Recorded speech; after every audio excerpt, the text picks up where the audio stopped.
New favorite romantic comedy? I think so.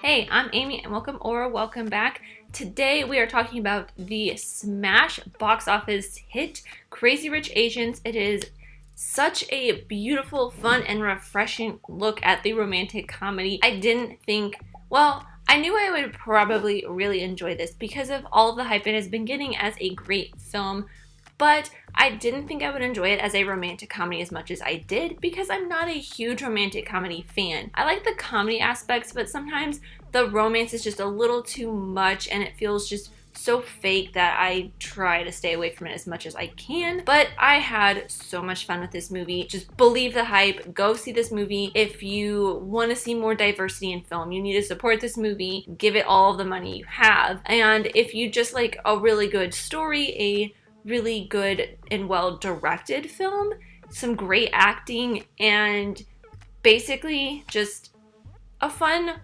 romantic comedy movie. A fun movie in general. It doesn't necessarily have to be a romantic comedy. It's still a fun movie. And because it is a story told from the Asian perspective with an all-Asian cast, it has such a very fresh feel and take on a pretty overdone story type. Just a very stereotypical story. It's basically just a girl and a guy. They've been in a relationship for a while. She goes to meet his parents, or at least in this case his mom, and hijinks ensue. There's a big kind of breakup, spoiler alert, and everything is resolved at the end. I mean, it's a stereotypical romantic comedy storyline, but because it is told in a location that we haven't seen in a lot of films coming from the United States, with American actors and just a wide range of Asian actors from all around the world, it has such a unique and new feel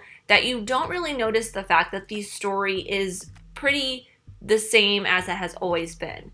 Even though I knew what was going to happen, that it ended up being very predictable. Honestly, it is based off of a book called Crazy Rich Asians. It's actually a trilogy of books, I believe. It's just the whole of the diversity aspect to the film just made it more interesting and pushed all of those thoughts out of my head that I was watching something I had seen a million times over, and one of the reasons why I don't usually like to watch movies like this anyways. And it's so awesome to see that this is the first all-Asian cast in an American film since Joy Luck Club in 1993, I believe. Yeah, that's what's in my notes. I mean, I was barely alive at that time. I was very young, so I don't even remember this movie. It's been so long since this movie came out. A lot of people don't even really realize or remember that it's a thing. And it's so great to see that this is finally bringing diversity back to cinema. Not that I really know much about diversity. I am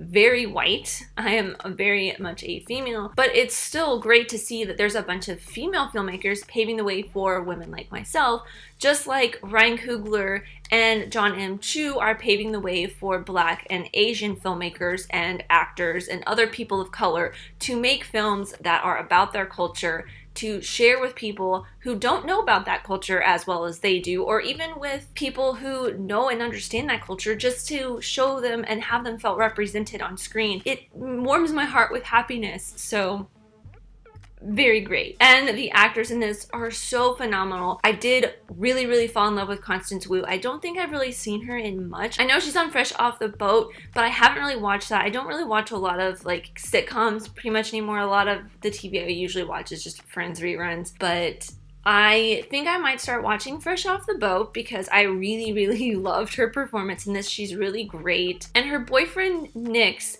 cousin Astrid, played by Gemma Chan, she was so great. And from what I've heard about the book series, this might be a slight spoiler, but I feel like it was kind of conveyed in the film as well. The story really goes from Rachel, played by Constance Wu, to Gemma Chan's character Astrid. The story really shifts perspective from Rachel to Astrid, and you can really see that in this film, and they do it in such a way that it feels like if this were to get a sequel, which I really hope it does, and from the way the box offices were projected when I filmed this, which was, I think, it was a $52 million domestically in its opening weekend, or first 5 days of being open, there will be a sequel, because this is probably one of the best grossing romantic comedies in the past like couple years. I think it was like 3 to 4 years that this movie has beat most other romantic comedies in the box office. So really great to see that happening.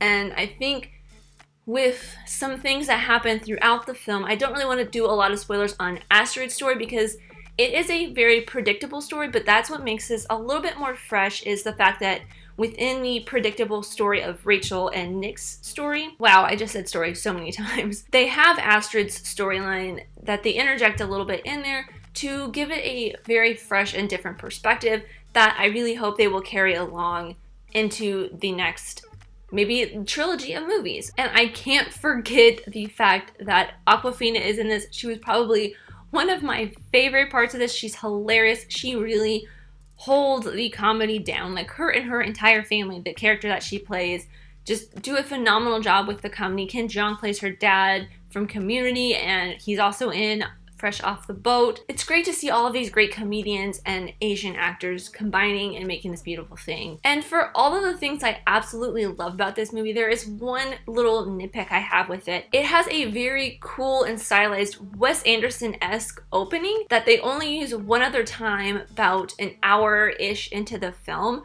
that I really wish they had kind of used throughout a little bit more, other than introducing these kind of very intimidating characters or kind of giving interactions with these intimidating characters for the first time. Mostly it is with Nick's mother, and I like the way it happens, but they don't do it throughout the film. So there's some stylized parts. There's also this very stylized social media zipping around the world kind of thing that they do. And when Rachel and Nick fly from New York to Singapore, they do this really cool graphic that once they get to Singapore, it's not there anymore. They don't really have any more of this very stylized look and feel. Once I think they do the Singapore title card, whenever they do the title cards, it's another stylized section, but they really they put all of that stuff at the very front. They front load it with all the stylized stuff that they don't necessarily follow up on, which kind of was disappointing to me because I really enjoyed it for the parts that they had it in. And it would have been cool if they kind of carried it throughout, or if they weren't going to carry it throughout, they just didn't do it. Those are very small nitpicks because I can take this movie with or without them being at the beginning and not at all at the end, because for my rewatch score for this, it's going to be kind of a rather different score, I would say. I would give this movie like a 4.5, 5 out of 5 stars. I absolutely love it. But my rewatch score for this probably would just be a Redbox, because it is a rom-com and it is very stereotypical of a rom-com. I don't know necessarily how much I would actually watch this, because I, in my free time, would rather like to watch a fantasy movie or an action-adventure movie, sci-fi movie, something like that, not necessarily something in this category. But those are just my thoughts on Crazy Rich Asians. I would love to know yours in the comments down below. Let me know what your favorite rom-com is. This one is probably my favorite so far. But thank you guys so much for watching. I really truly do appreciate you, whoever you are. Let me know who you are in the comments down below, and let's be friends. If you enjoyed this, leave a like and subscribe if you're new, because I love talking all things movies, TV shows, filmmaking, film history, all that fun stuff. And I'll see you next time. Bye!